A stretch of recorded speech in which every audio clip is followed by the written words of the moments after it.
ఏనుగు మరియు పులి చర్మం ఉంటుంది.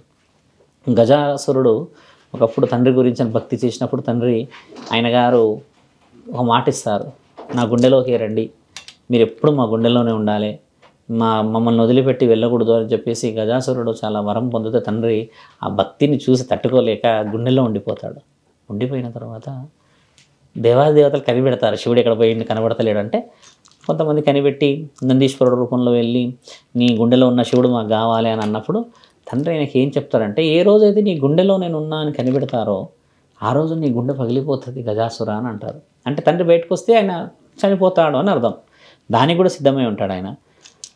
బయటకు వచ్చేస్తాడు తండ్రి. గజాసురుడి యొక్క మరణం ఎలా ఉంటుందంటే ఆయన ఒక మాట ఇస్తాడు, మేము మరణించిన చిరస్మరణీయంగా మమ్మల్ని పూజించాలి తండ్రి, భూమండలం కానీ ఏ మండలం కానీ అని అన్నప్పుడు తండ్రి అదే సమయంలో ఇక్కడ వినాయకుడు తల తీసేస్తాడు.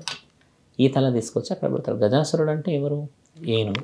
ఏనుగు తలని పూజిస్తాం కదా, ఇలా వచ్చింది. పులి చర్మం ఈయన వేటాడి వీరుడిని రుజువు చేసుకున్నాడు.